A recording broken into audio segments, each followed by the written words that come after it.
Let me know when it starts recording.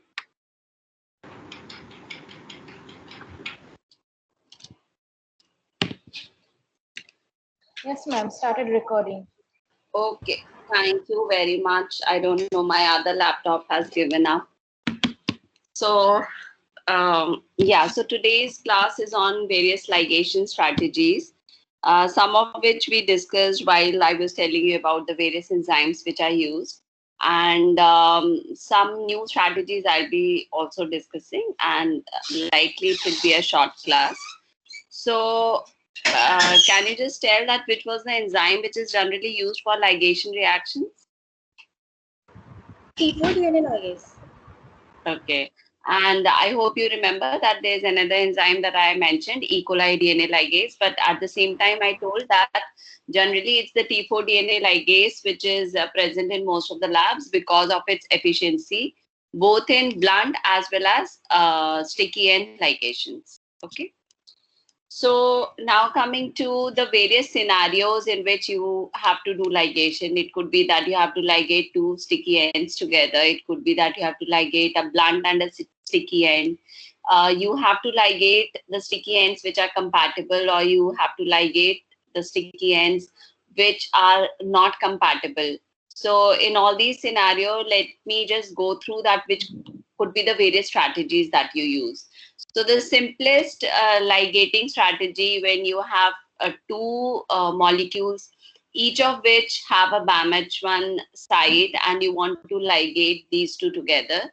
So the best scenario would be that you digest the two molecules with BAMH1, and the ends which will be generated, they will be sticky ends. And you put these two, it could be vector or insert, or let's say just any two DNA molecules in a tube in which DNA ligase is there with appropriate buffer. You mix it together, so the ligase goes and binds here and makes a phosphodiester bond, and what we get is a recombinant DNA molecule.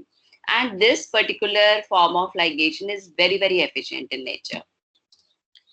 Now, second scenario could be that you have blunt ends and you have to ligate those together. So this I've told you before also, that because in blunt ends there is nothing to bring two DNA molecules together. So it just comes as a chance event of two DNA molecules, striking with each other, and then the DNA ligase will come and join them together.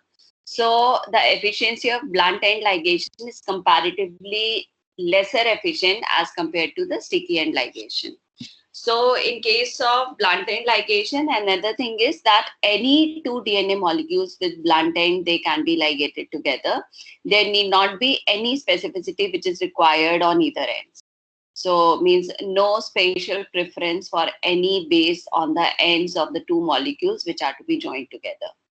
So, in many scenarios, to increase the efficiency of blunt end ligation, you use various strategies. One of which is by adding terminal nucleotides, and the other two strategies I'll be discussing a little bit later. So, this strategy that I'm talking about is simply that if we can make the blunt ends into sticky ends. How we can make a blunt end into sticky end? Likely by adding certain bases on either molecule, both the molecules, so that they both are compatible, or let's say complementary to each other. So in this case, an example is given in which one molecule, let's say one is vector and one is insert. So in the vector, what is done is that enzyme terminal transferase, which I had mentioned in my maybe 2-3 classes back, this enzyme is used, and this enzyme, it is a DNA polymerase because it adds the DNA, these DNTPs, and makes the phosphodiester bonds on the free 3' OH group. So in that context, it has a polymerization activity. But what it does not have is that it doesn't need a template. So that's how it differs from a DNA polymerase. So it means, let's say this is free 3' OH group. So it will add any nucleotide at the ends.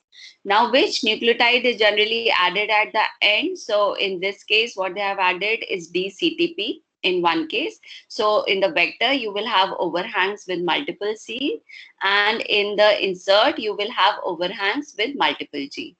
Okay, because you have not completely controlled that how many C and G will actually bind together. So there is a possibility when you combine these two molecules in a tube and add DNA ligase, then there may be some gaps in between. But then those gaps can be easily filled in with the help of clinopolymerase or any polymerase, which will fill in the gaps based on what is the template which is present. So yeah, so this is how you can ligate, make the blunt end ligation more efficient by making the blunt ends into sticky ends. How you are making it?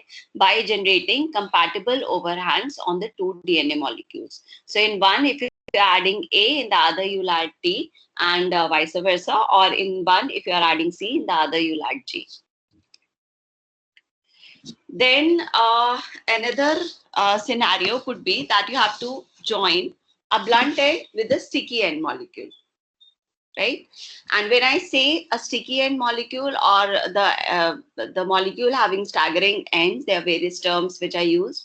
So in that can be, in one case, it could be one with the 5' overhang, and in some cases, it can have a 3' overhang.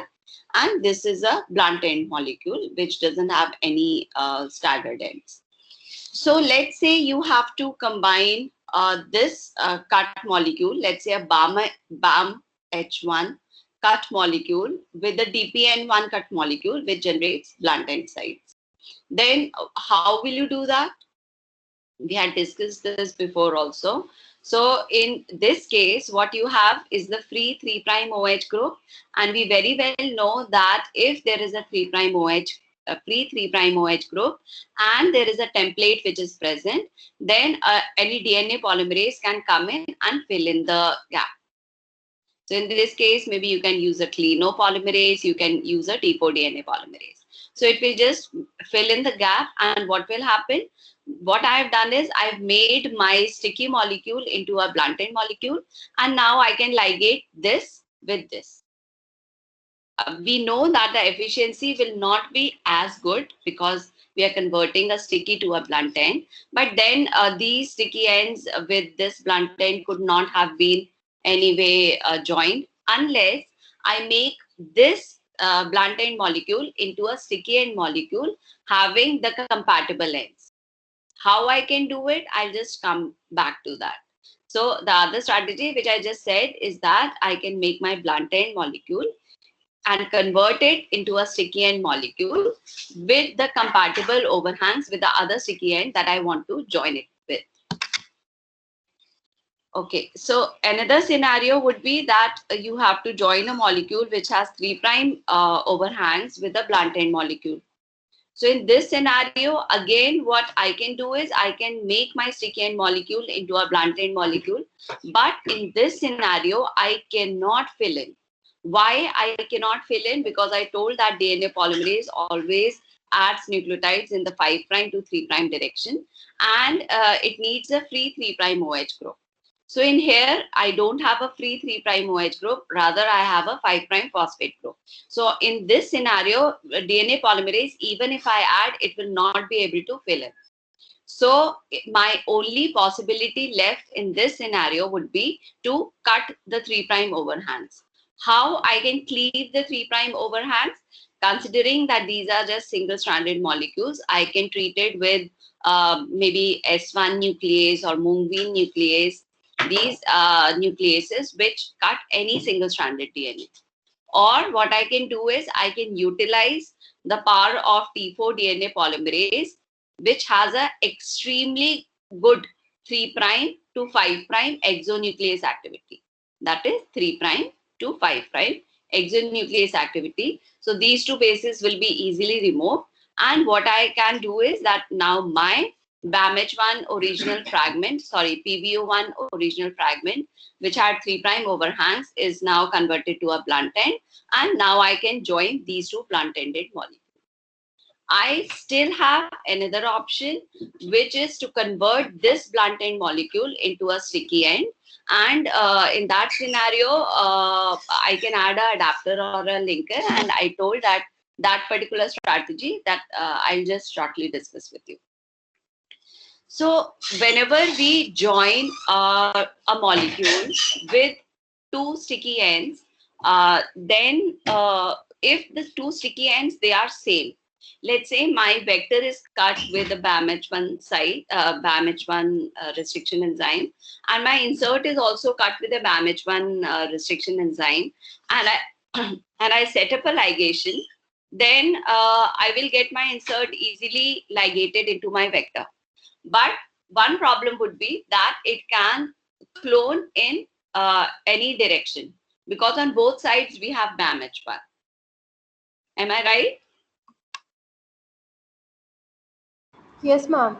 है ना, क्योंकि दोनों तरफ we have BAMH1, so it can actually ligate in either direction. So in that scenario, we may lose the directionality. We are not sure of the directionality.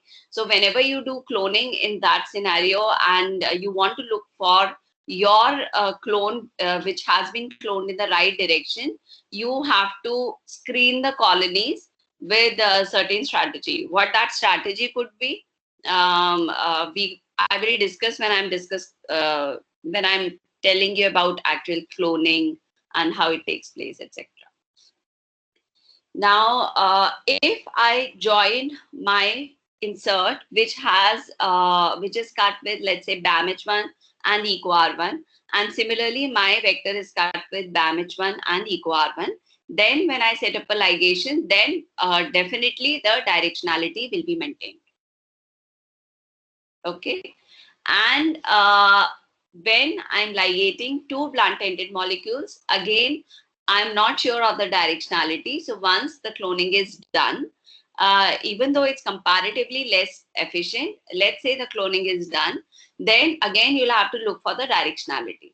So let me pose a question to you that if you want to know the directionality of a clone, can you think of any strategy?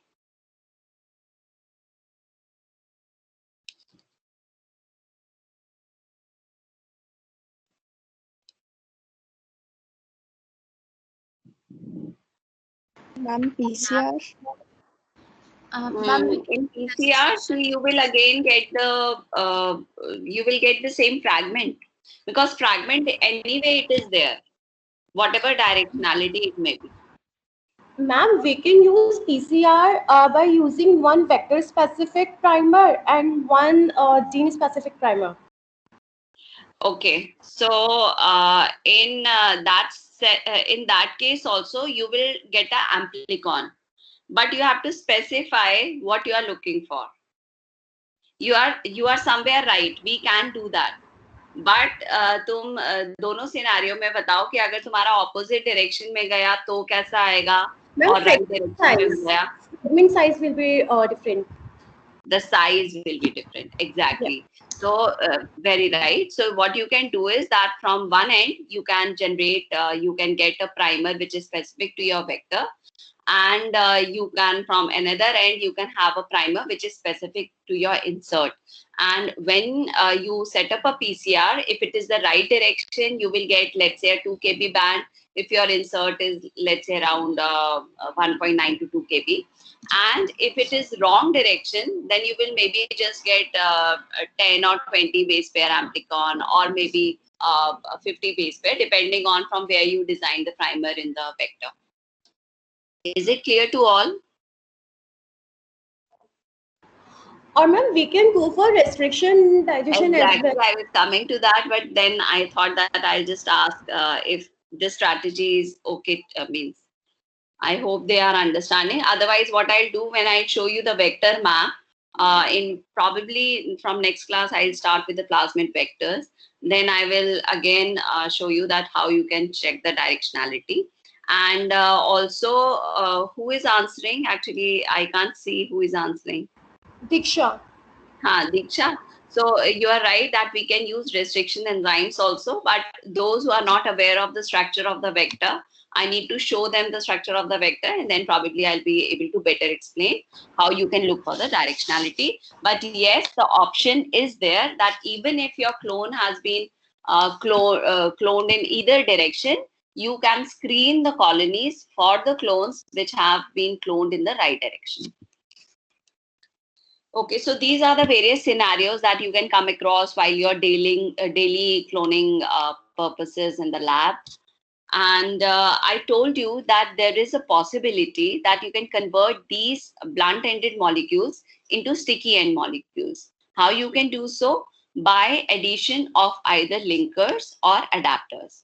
So let's discuss that. What are linkers? Linkers are nothing but these oligonucleotides which have a restriction enzyme site. So, for example, I want to make this molecule into a molecule which has BAMH1 ends. So, what I can do is I can attach a molecule here, sorry, at this side, here, which has BAMH1 site. So, as a result, if I cut it with this molecule which has a BAMH1 site with BAMH1, so what I will generate are the BAMH1 compatible ends, and then these can be joined with this. Okay, so let's see what are these linkers again. So these are short oligonucleotides. They do have a restriction enzyme site. Whatever site that you want to engineer, you can put that site in between. Then you can ligate it with the linkers, your specific DNA of interest, and through DNA ligase. Once these linkers are added, because each of them they were blunt-ended molecules, they will ligate, multiple DNA molecules will ligate here. But when you cut it with BAMH1, what you will generate at the ends are BAMH1 compatible sites. That is BAMH1 sticky ends. Now this blunt end molecule has been converted to a sticky end, and you can ligate this particular molecule with the vector which has BAMH1 cut sites, and you can easily ligate. The only problem in this particular strategy would be that in this case, you cannot put sites of those restriction enzymes which are present within your DNA of interest. Because let's say the ligation till this step, everything is fine. But now if you cut it with BAMH1 and let's say that site is present in your insert, then it will cleave your insert also, and then you will not be able to clone your whole DNA fragment into the molecule, let's say vector molecule. Okay, so in that scenario, it's better to use adapters. So adapters again are oligonucleotides. Only difference is that unlike in this case, in which there was a BAMH1 site embedded within a DNA molecule, in this case, we have compatible ends at the end. I mean, the BAMH1 sticky ends are there already in the molecule. So they are, you give the order to a company and they generate these adapters. So when in a tube, if I have these adapters, there is a possibility because they have sticky ends. So these sticky ends, they will combine with each other. And what I will again have will be a series of adapters, each with a BAMH1 site embedded. So now if I join these adapters with this blunt-ended molecule, then again I will have multiple adapters being ligated here.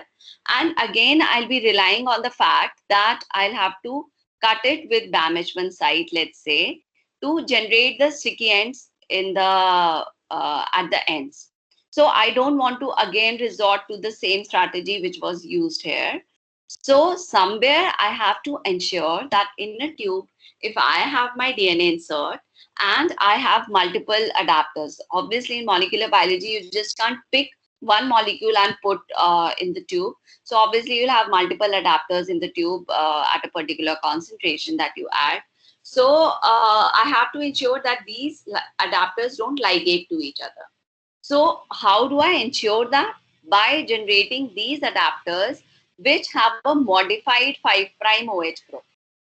So here we have 3'.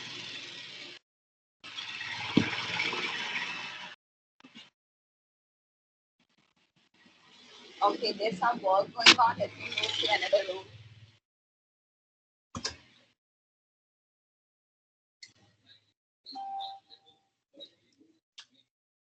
Okay, so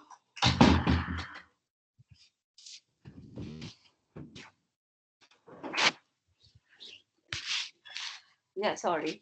So yeah, what do I do is that I add generate these adapters, which on one hand, which is blunt end, which is to be ligated here, they have OH and phosphate group, 3' OH and 5' phosphate group.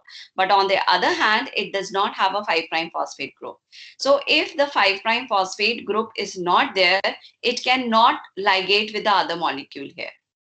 So as a result, I will ensure that only one molecule of adapter gets attached to the blunt-ended molecule that I have here. So what is the modified 5' group? I have removed the phosphate from here, and I have a 5' OH terminus. So once I have on my blunt-ended molecule these adapters ligated, then I have to ensure that it has to ligate to my insert, my gene of interest. And for it to ligate, it will again need a 5' phosphate group. So how do I do it? I treat my this ligated molecule with polynucleotide kinase, which is a enzyme which adds the phosphate group at the 5' end. So as a result, I have my this regenerated molecules, and the blunt end with the sticky ends at the ends, and this can then be ligated to my gene of interest. So this is the strategy that I'm telling, that how a blunt ended molecule can be converted to a sticky end molecule, and you have the liberty to add any sticky ends on the ends of these molecules, and which can be later ligated together. So another strategy, another possibility is when you have a condition where you have in one molecule, let's say you have equo-carbon site, you don't have any other option, and in another molecule, you have Hen3 site, and you are given a task to ligate these two molecules together. So how will you ligate these two molecules together which do not have compatible ends? Again, in this case, what you can do is you can either make both the molecules blunt-ended.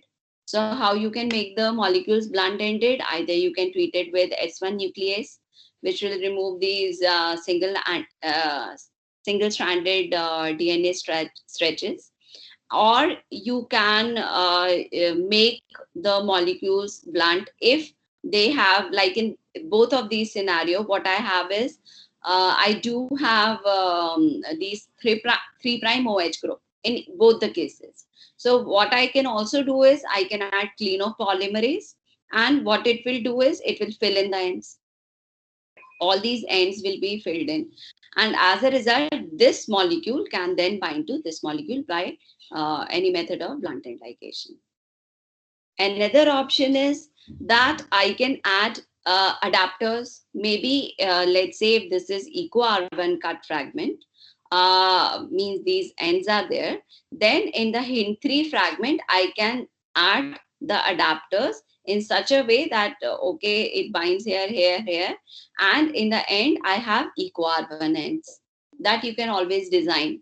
So then it means that my Hin3 cut molecule now has equo-carbon end stretches, which can be easily ligated with equo-carbon.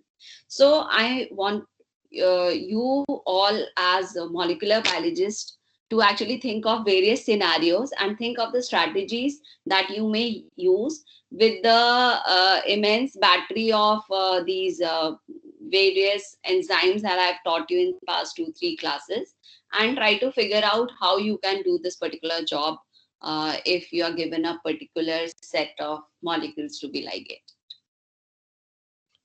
Okay, so now I'll come, means there are 2-3 different strategies which I want to discuss with you. One is with respect to, it's called DNA topoisomerase based ligation, which does not require the restriction enzyme mediated cuts and then ligation. Okay. See, in a regular this strategies that I've taught you, what you do is you cut your vector with a particular enzyme. You cut your insert with a particular enzyme.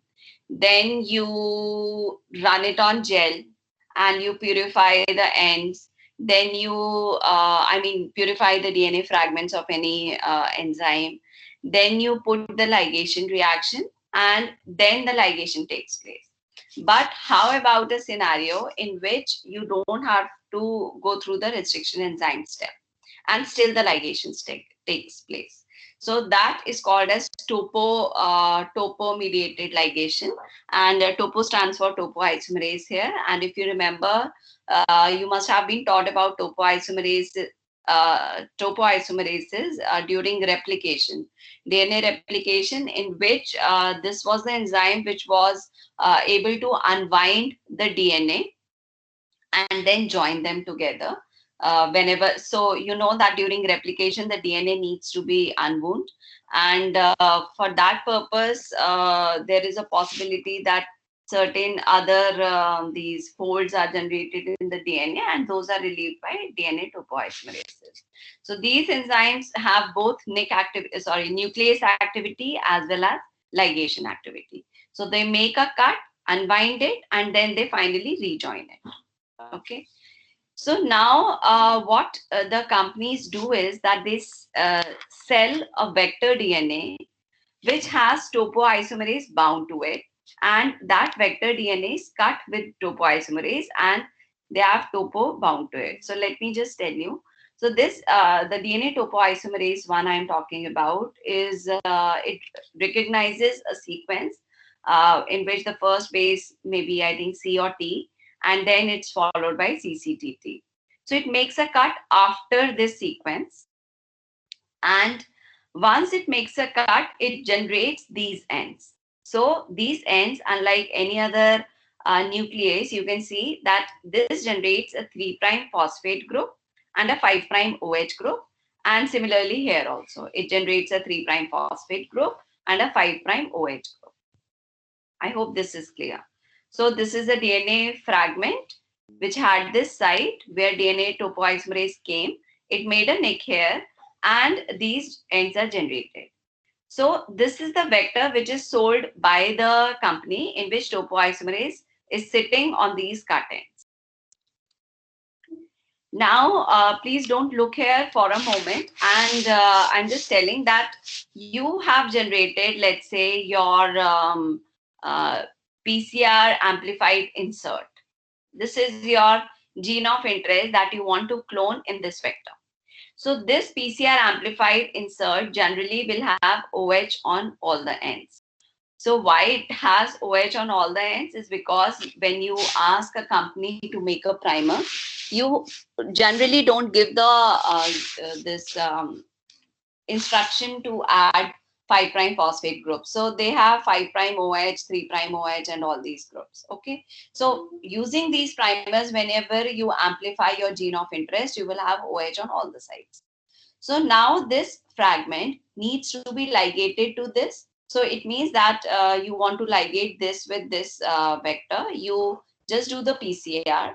In the tube, you combine this vector with this PCR amplified product, and you just set up you just wait for 5-10 minutes. So what happens, that topoisomerase, I told you, it also has a ligation activity. So it joins these ends. So it joins 3' phosphate group with 5' OH group here.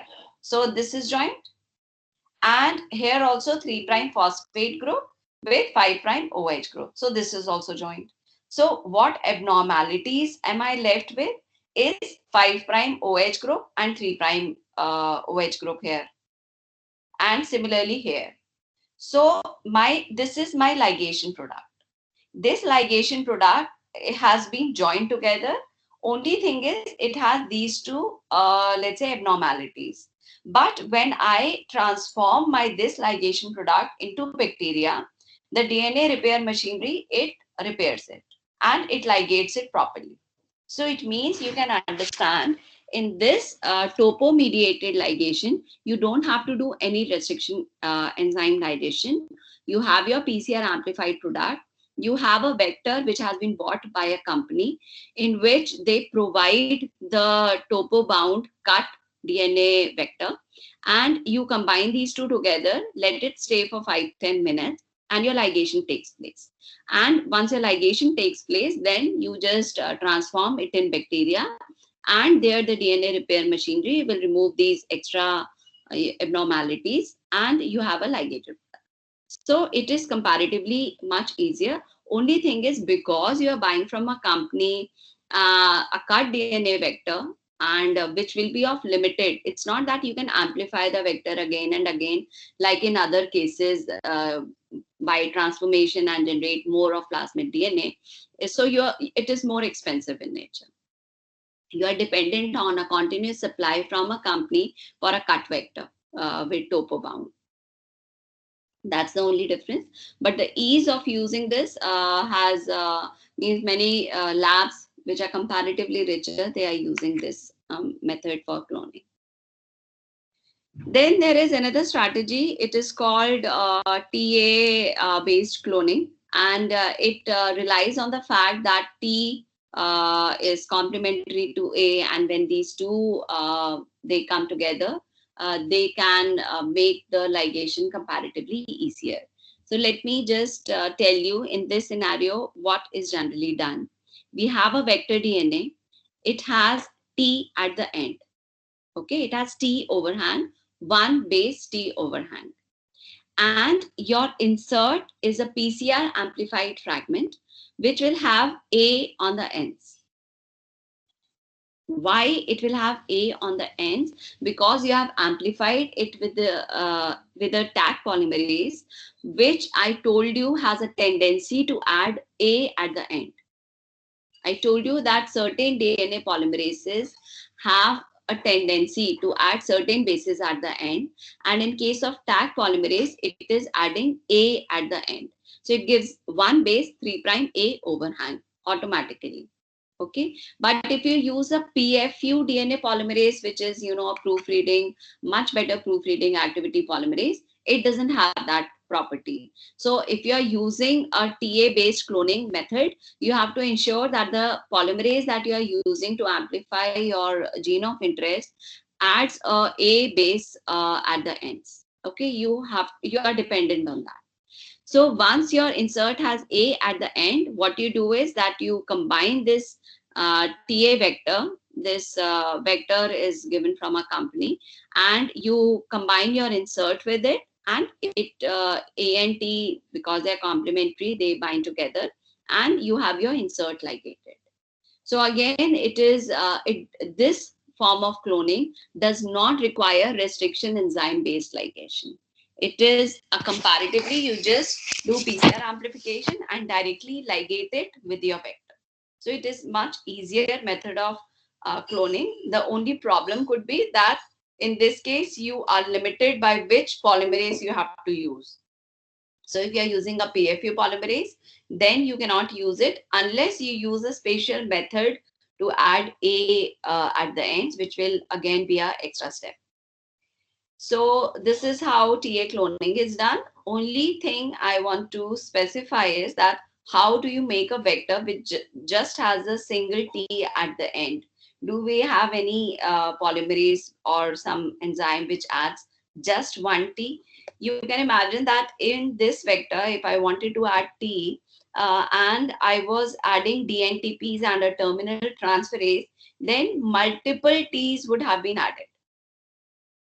Right, like I told you, when you have to if you remember this particular thing, that here if you add terminal transferase with DCTP, then multiple Cs are added. You cannot control the exact number of Cs that will be added. So in this case, to ensure that only single T is added, what the company has done is that in the reaction, along with terminal transferase, they added DDNTP. It is dideoxy NTP. So it means it does not, apart from the fact it doesn't have a 2' OH group because it's a DNTP, it also doesn't have a 3' OH group. Because it doesn't have a 3' OH group, the polymerase cannot polymerize further. So this fact about DDNTP, I will revisit again when I'm teaching you about DNA sequencing methods. But here also, the company has made a molecule with a single T by giving a DDNTP. So DDNTP will be incorporated here, but further polymerization cannot take place because it doesn't have a 3' OH group. So the last technology that I want to discuss, and which is now being used in multiple labs, again, because of the fact that it is very, very easy to use, means once you have generated your first entry vector, it can be moved to multiple vectors in a matter of minutes, and very, very easy to use. Okay. So this is called as gateway technology, and it is based on a certain attachment sites and the process of integration and excision of the phage DNA into E. coli. So this is the basis for it. So again, I'm saying that molecular biologists should have a very good understanding of basic molecular mechanisms. It's only then when they understand the basic biology that they can actually use that knowledge for engineering products and engineering new vectors or new technologies, etc. Okay. So they have to be extremely observant and try to evaluate that a particular process or enzyme can be used in which all different technologies.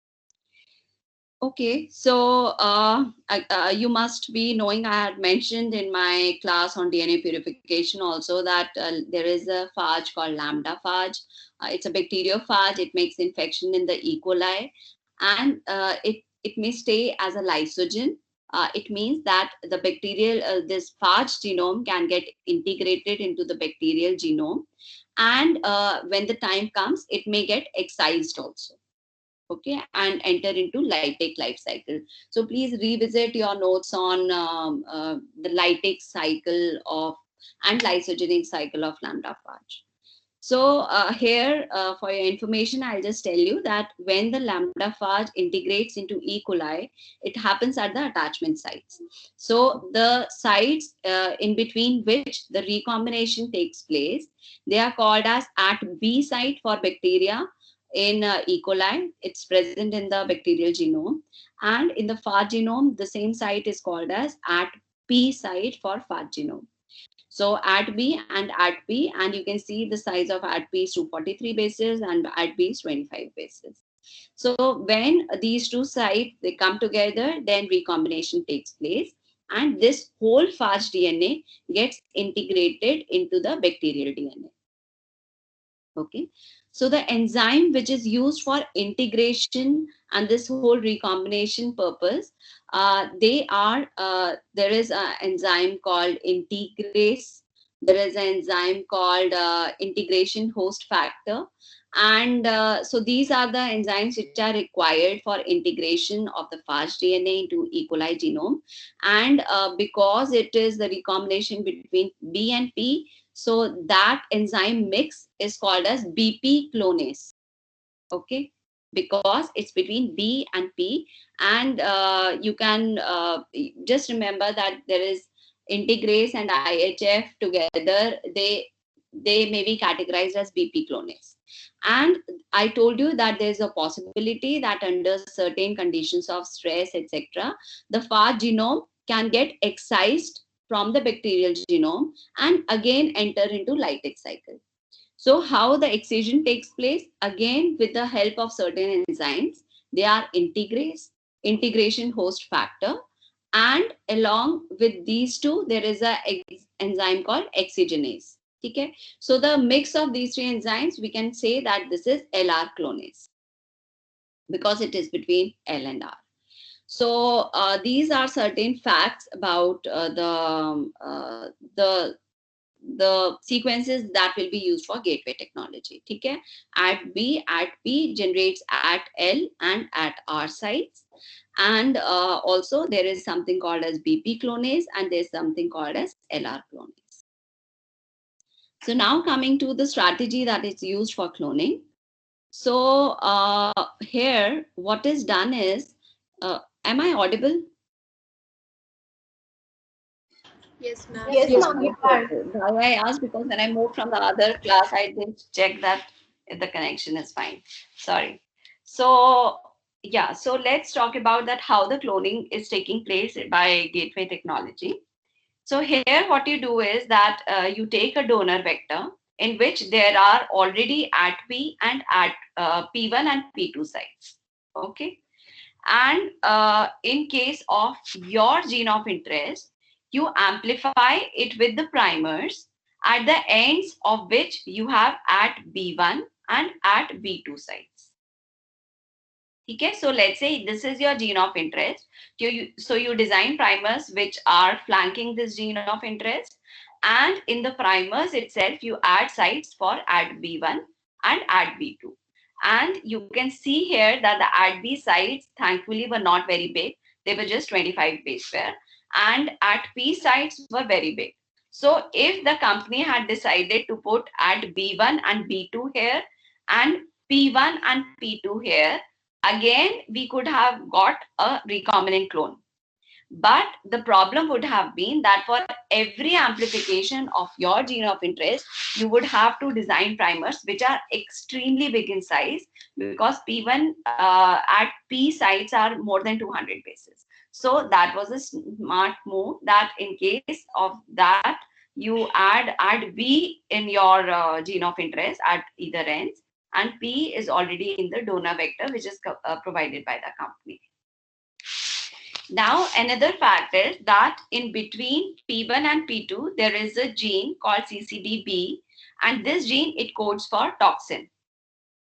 Okay. So now let me say that when you combine your PCR amplified product with a donor vector and you add BP clonase, you remember between B and P, you need BP clonase, then what is generated is at L and at R, and the recombination takes place. And now what you get is your recombinant clone, in which the ends are different and you have your gene of interest cloned in your entry clone. And what else you get is your at R, which is in between, which is CCDB, that is the gene for toxin. So now let's say that in a tube, you have combined your PCR amplified product, you have your donor vector, and you have your BP clonase, and you leave it for some time for the reactions to take place, and then the product means after some time you transform it in bacteria, and in bacteria you, yeah, so in bacteria, what all possibilities you have, the molecules which enter bacteria, you will have a possibility that in some bacteria, you will just have this product which goes. But that bacteria will not survive because we are growing, let's say, our culture in ampicillin antibiotic. So let's say your vector has ampicillin resistance. Okay. And once I do the ligation and I transform it in bacteria, then I grow my culture in presence of antibiotic. So the bacteria in which this fragment has gone will not survive, because it's that bacteria has not been provided with a plasmid, antibiotic resistance gene. The bacteria in which this goes can survive because of ampicillin, but then finally it will not survive because it has a gene, this vector has a gene which clones, which codes for toxin. So again, that bacteria will not survive because toxin will lead to the death of the bacteria. The bacteria in which this product goes again cannot survive because it will not have ampicillin resistance. But the bacteria which has this thing will survive because it has ampicillin resistance, and the gene of interest likely is not coding for any toxin gene. It is any gene of interest you are interested to clone. So this is how the selection of the recombinants is done in case of the cloning by gateway method. Now, one big advantage of gateway method is that when your entry clone is made, then you can transfer your gene of interest in multiple vectors with lot of ease. Now, by not, see, if you had cloned it by regular technology and you want to transfer your gene of interest in other vectors for various purposes, what those purposes can be, I'll just come to that. But let's say that you have cloned your by a regular method and you want to move your gene of interest in other vectors, you will again have to digest it with restriction enzyme, and then cut your vector with restriction enzyme, the new vector, and then transfer your gene in there. And you are totally dependent on the fact that the other vector should have exactly same restriction enzyme sites and same orientation, etc. So you are limited by many things, but not in this case. And first, let me tell you that what are the advantages of means entry clone and entering into multiple destination vectors. So once your entry clone is made, I told you it can go, you can do the cloning in multiple destination vectors. And what those destination vectors can be, they can be various expression vectors.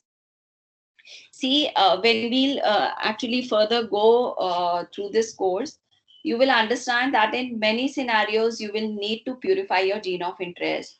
And in many cases, you will prefer, let's say, a GST tag. In some cases, maybe thyroidoxin. In some, you will have you would want your gene of interest with a fusion with 6X histidine tag, etc. In many cases, you have made your entry clone, let's say, in a bacterial vector, but there is a possibility that you would now like to move it into a mammalian expression vector. So in those cases also it's very easy to transfer, or you might want to transfer your gene of interest in a insect expression vector, or in a plant expression vector, or in a different type of vector with maybe with a different antibiotic resistance, etc. So in those cases, this gateway technology really works very good, and especially for those labs which are solely working on one particular gene and trying to understand its mechanism of action in various different scenarios. So in this case, how do you transfer your gene from entry clone into the destination vector? So the destination vector has been provided with at R and at R1 and R2 site. And in between, again, there is that toxin gene. So now when I combine my entry clone here, which has been made, along with the destination vector, so I told you when LR recombination is taking place, then you need a LR clonase, if you remember. Here we use BP clonase mix. So you use a LR clonase mix, and what you will get, again recombination will take place, and now your gene of interest gets incorporated into your destination vector.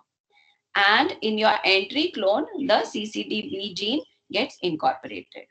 So now when in the tube where you have combined these three things and you wait for recombination to take place, and then you transform it in bacteria and you want to look for recombinants, then we can, let me take you through the various scenarios.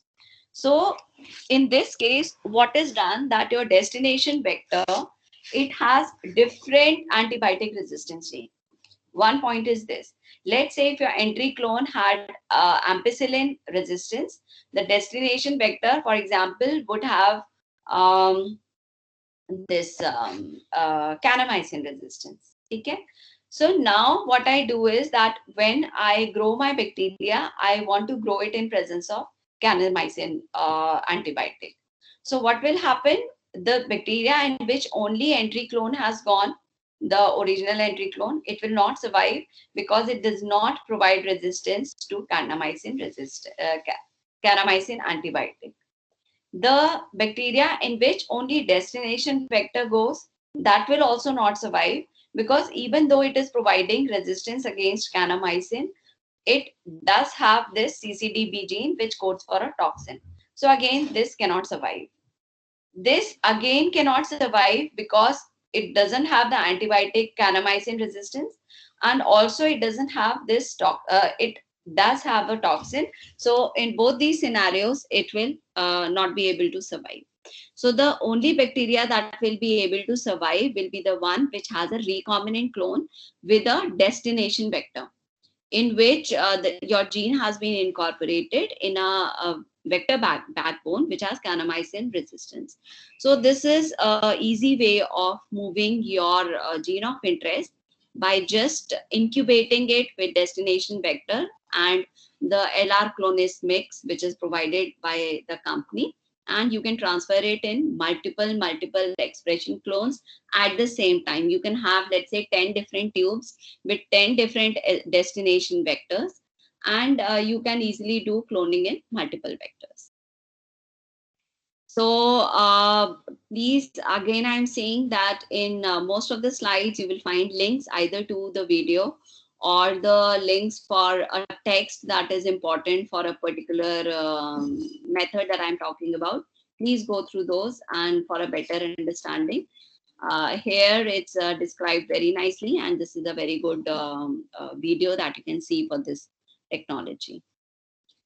Okay, so that's all from my side. Any questions?